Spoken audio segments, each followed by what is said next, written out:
semua dalam keadaan sihat dan gembira. Dalam video kali ini saya nak bercakap berkenaan dengan objektif. Okay?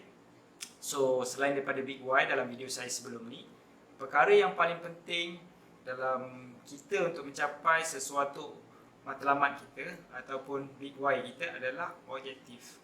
So, objektif ni dia adalah sokongan kepada Big Why supaya perjalanan kita mencapai apa yang kita nak capai itu menjadi teratur ataupun menjadi kata orang tu lebih smooth, lebih mudah. Okay. So objektif ni dia dipecahkan kepada dua. Satu objektif utama ataupun dalam bahasa orang putih ini ultimate goal.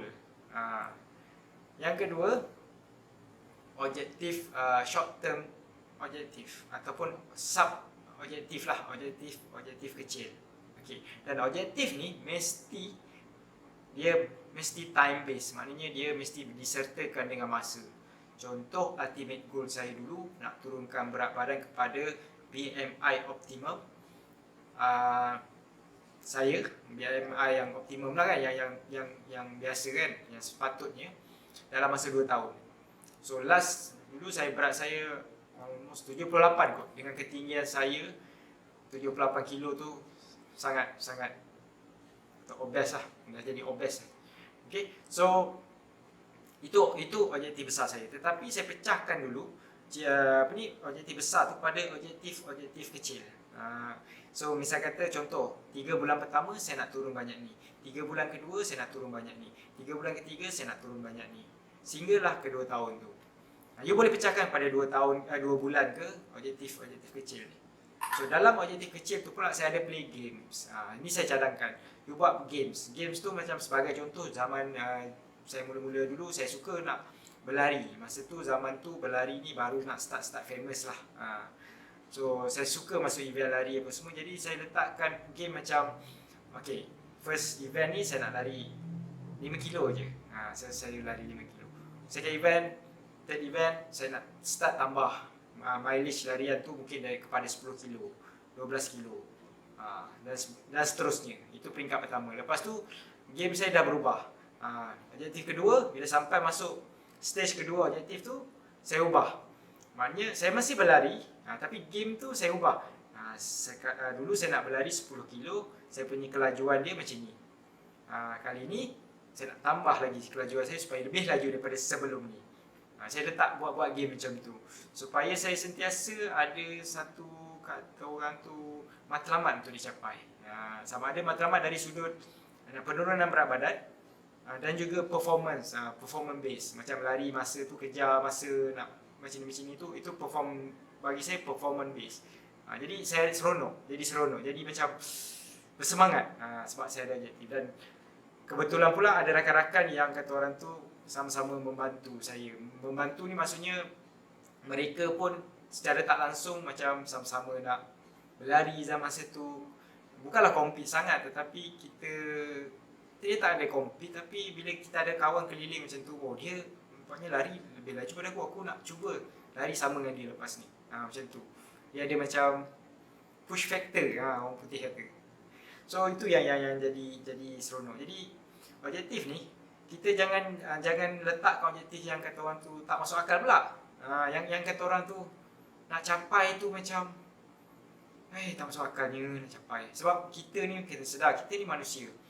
Macam mana kita cakap sekalipun kan, kita ni hebat ke apa ke, sebagai manusia at some point kita tetap ada titik kelemahan yang kita kena accept.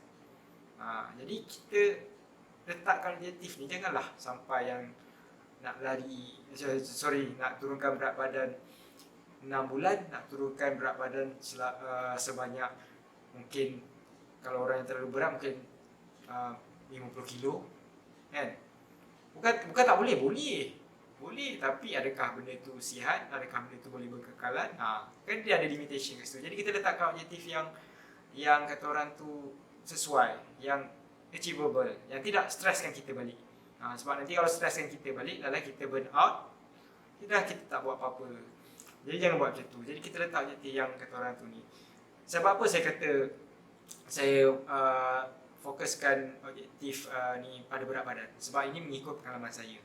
Dan pengalaman saya dulu, tahap kesihatan saya atau kecergasan saya sangat rendah apabila badan saya berisi.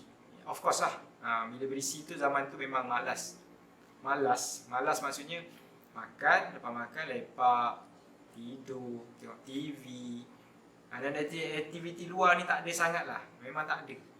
Tak ada pergi jogging ke, selamat-selamat apa ke, tak ada. Memang tak ada. So tak sihat lah kan, cara tu tak sihat. Jadi bila saya berisi, jadi saya kena turunkan berat badan. Secara tak langsung, dia bila nak turunkan berat badan, kita kena hidup dengan aktif, dengan gaya yang sihat dari sudut pemakanan dan sebagainya. Jadi benda tu berkait rapat. Sebab tu saya suka gunakan macam objektif ni, berat badan ataupun ukuran badan, ukuran pinggang ke apa kan, sebagai indikator ataupun objektif. Sebab dia benda tu jelas, senang diukur.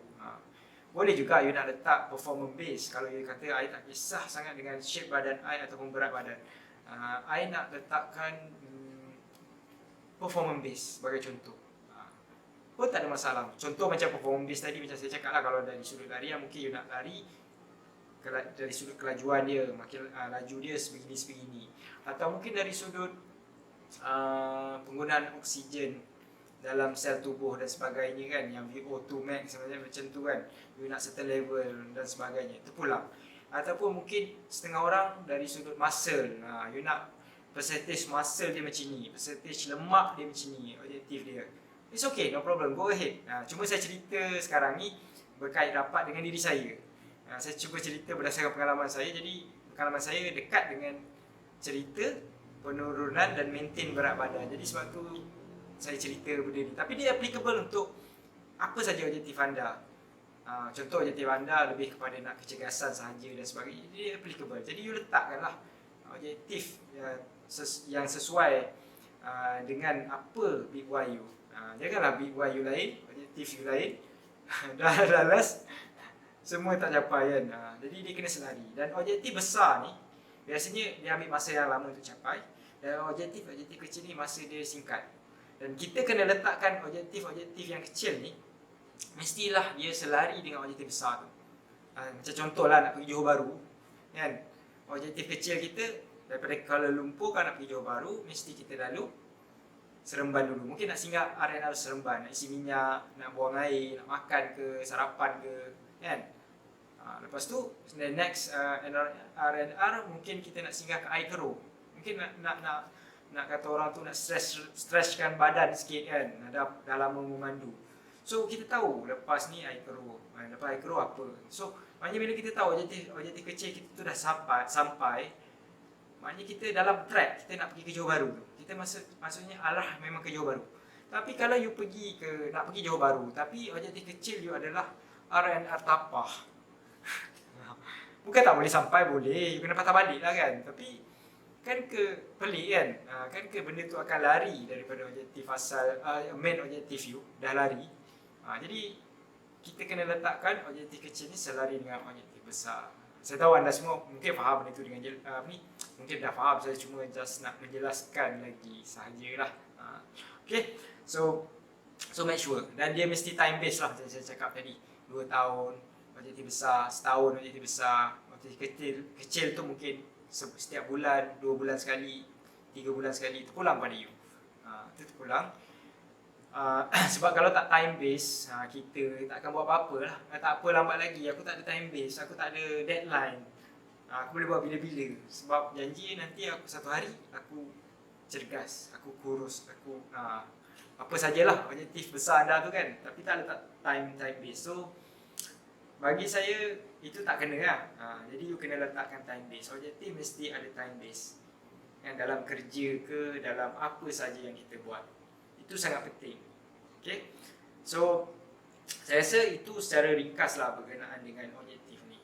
So menurut kalau ikut pengalaman saya dulu, awal dulu yang saya cerita sebelum ni, yang saya turun naik berat badan tu, salah satu sebab dia saya tak pernah letak objektif yang jelas yang boleh diukur. Dan tak ada pula objektif sub objektif. Saya tahu saya nak turunkan berat badan berapa kilo, aku nak boleh pakai seluar saiz bersekian-sekian pinggang aku, dah tu je. Tu je, tak ada objektif kecil-kecil. Time pula nak capai, tak kisah, tapi nak secepat mungkin. Macam tu je. Dia tak ada spesifik. So objektif yang sepatutnya kita kena letakkan time frame yang spesifik. Objektif yang jelas yang boleh diukur dan spesifik. Dan pula lagi baik objektif ni kita kena tulis. Setkan objektif you, ambil satu buku tulis. Sebab tulis ni apabila kita melakukan perbuatan menulis tu, dia akan ingatkan lagi kita. Dia akan menguatkan ingatan kita. Macam kita beritahu badan kita bersungguh nak benda ni. Dan lepas tu pula you nak letak reminder dalam phone. Objektif you tu tak ada masalah. Tapi tulis dulu. Make sure you tulis. Ambil buku tulis dan buku tu simpan dia elok. Buku yang you tulis Big Y sebelum ni, kat situ juga you tulis objektif you. Ada juga kalau boleh tulis kat cermin muka ke apa kan boleh tulis dengan marker. Cermin muka kan boleh padam nanti kemudian, tak ada masalah. You tulis supaya tiap kali ada cermin nampak. Sebab itulah kita punya drive nanti. Dia akan bagi drive kita selain pada Big Y. Sama juga kalau kita letak kat phone, remind kan. Mungkin objektif besar tu setiap bulan, objektif kecil mungkin kita letak setiap hari, ataupun seminggu 2 kali.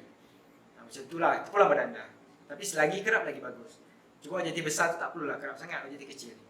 Objektif besar tu mungkin seminggu sekali, sebulan sekali, 2 minggu sekali dah cukup. Tapi objektif kecil ni, you letakkan hampir setiap hari pun lagi bagus. Supaya dia ingatkan diri anda. Sebab kalau tak, siapa nak ingatkan kita? Kecuali kalau anda memang boleh hire orang setiausaha yang tolong ingatkan anda khas untuk tu, it's okay. Kalau tak, macam orang biasa macam saya ni, of course saya kena ingatkan diri saya. Salah satu cara dia adalah macam itulah, tulis kat mana-mana yang boleh saya baca, letak dalam phone dan sebagainya. Itu saya rasa kaedah yang paling mudah lah. Paling mudah yang saya dapat fikir lah. So mungkin ada cara yang lebih kreatif, itu pula pada anda. Yang penting benda tu ingatkan kita. Okay, so saya rasa setakat tu je perkongsian saya kali ni. So objektif amat penting. Ingat, jangan abaikan atau ambil mudah. Sebab kalau ada Big Y, tak ada objektif, seolah-olah macam kita hanya ada angan-angan. Sebab objektif ni lah akan datangnya pula, daripada objektif ni akan datangnya pula plan program kita. Macam mana kita nak susun. Dari sudut pemakanan, dari sudut senaman, aktiviti fizikal dan sebagainya. Okay, kalau tak ada objektif, BY kita hanya tinggal kenangan. Okay, so itu pandangan saya punya kata orang tu, kata orang nak kata advice tak advice lah, kata sharing saya lah. Sebab mungkin anda lebih faham benda ni kan.